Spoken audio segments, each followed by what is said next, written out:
So I want to talk to you about a couple current sports events. I want to talk about your King movement, kingmovement.com. So hopefully some of us run over there and make some donations to them. I'm going to pin that up in the chat. So let's talk about this Sha'Carri situation, using cannabis after finding out that her biological mother had passed away, and I thought she handled it in a very classy way. Initially, they said, oh, it was going to be a 30-day suspension, and then all of a sudden, she didn't end up on the Olympic team at all, from my understanding. I don't smoke cannabis. I don't promote it. I don't think it's wise for the vast majority of people, but. What is your thoughts on this entire thing? I'm curious to hear your thoughts as someone that's maybe closer to the sport. Well, here, first of all, the situation is this. Like you said, she was suspended for 30 days. She broke the rules.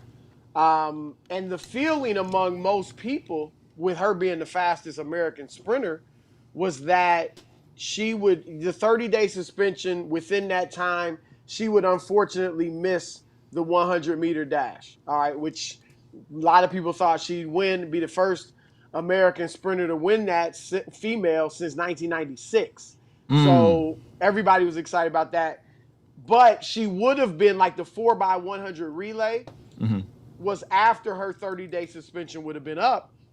So the feeling of many, including myself, was that she would be added to the team. But what USA Track and Field did was said, look, we erased, because she broke the rules, our attitude was she never even competed in the Olympic trials.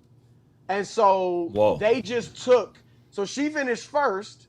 They initially took the top 6 sprinters on the team, because you have 2 alternates. So without taking her, acting as if she never competed, they just took 2 through 7. So they just, you know what I'm saying? So their explanation was, we treated it like she wasn't there as a competitor, and so we took the other 6. Now, look, when I first heard this, I was very disappointed because, number one, for her, she's a great sprinter. She's the best American female sprinter we've had since Marion Jones. And obviously, Marion Jones had issues with steroids. So you can even go back since FloJo. But I felt for her. And I felt for fans, because I wanted to see her. Yeah. This is like, taking Conor McGregor out of UFC in his prime, or something like you want to see this person perform in the sport they're great at. But I got to be honest, man, she broke the rules. And I feel like this country is in a strange place as far as marijuana. I get it that we're in a nation where different states have different rules.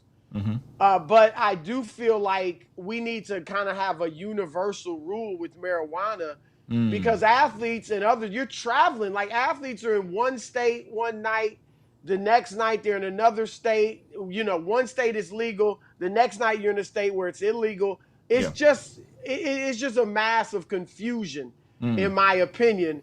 So I feel like it's either legal or it's illegal. That being the case, she still broke the rule. And I just don't think she knew it was a rule. And if you, how do you do, if she had finished 5th, would people be in an uproar? If she had finished 3rd, would people be in an uproar?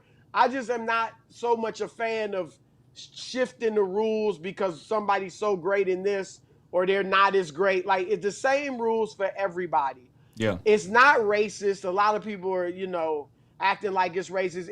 I haven't seen the other 6 females on the 4x1. I think it's a safe bet that they're all African American. They're all black. At least 5 of them, if not all of them. So it's not a racist rule. It's just an unfortunate situation, and I do feel bad for her. And I understand those that want her to run. I would like her to run. Yeah, I thought she'd be on the 4x1. But the fact is, she broke the rules. She understands it, and she knew it before. It's just, it is what it is. Let me push back a little bit. If we're talking about rules, which I understand there's rules, right? But isn't there a point where we can use discretion when a rule is broken? Meaning that if we're going to be frank, the vast majority of those of us who are watching right now probably speed on the freeway. We Right. probably break the rule of driving 75 and a 65, right? The vast majority of us do. And so sometimes you can get pulled over and the cop can be like, well, you know what? You broke the rule. Guess what? You're getting a ticket. And then other times, hey, if I'm driving, there's an emergency, I explain what's going on. A lot of times the police officer in that situation, to me, and I'm not sure if you've experienced this, has shown discretion.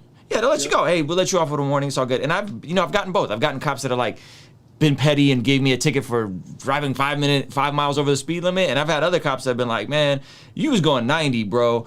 But I understand you run into this show, like, I'm gonna let you go this time, but you gotta chill out, right? So do you think there's any degree that the Olympic team and whoever's over this, do they have any wiggle room for just like discretion and I don't know how to say mercy, right? In the grand context of what was going on in her life? Yeah, I mean, look, I don't want to get into judging her motives. There are those that are just taking the story at face value about her situation with her mom. And then there are a lot of those that are second guessing that because we know, unfortunately, she didn't have much of a relationship with her biological mom.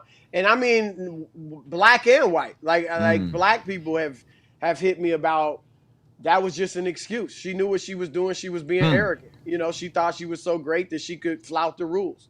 So I don't want to get into that. I'm not going to make a judgment on that. Sure. But I'm just saying, if you stick by the rules now, and I get it, you're right, speeding ticket, but I think that's not the same as what we're talking about. It's like steroids.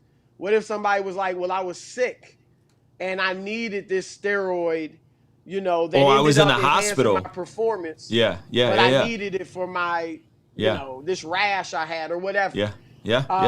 So it's just, and I just think there needs to be a decision made on marijuana overall.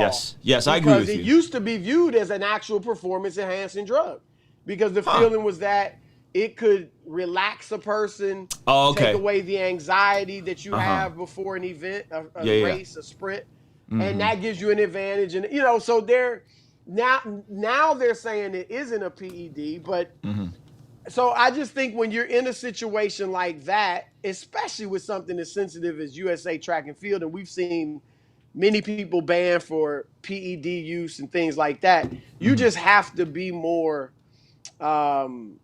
aware of what you're doing. And I feel for her, and I feel for all the fans that really want to see her sprint.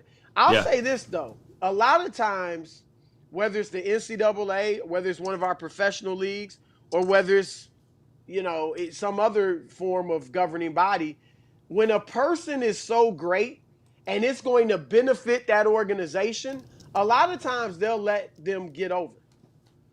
And it would have benefited USA track and field to have Sha'Carri Richardson run because she's so great and she may have brought the gold to America. And for them to stay true to these rules and say, look, what's fair for one sprinter is fair for all of them. I respect that. Kingstream Entertainment. Ruslan. Hey, thank you so much for making it till the end of this video. If you found it valuable, please consider giving it a like and subscribing. You can check out one of the other videos related to this that'll be over here. Now, I gotta tell you about a free training I have for anyone that is an entrepreneur, a creative, an artist, but maybe you are unsure on how to find your voice, how to find your niche. I have a free training in the description of this video. Check it out. Once again, thank you so much for watching. I appreciate you, and I will see you on the next video.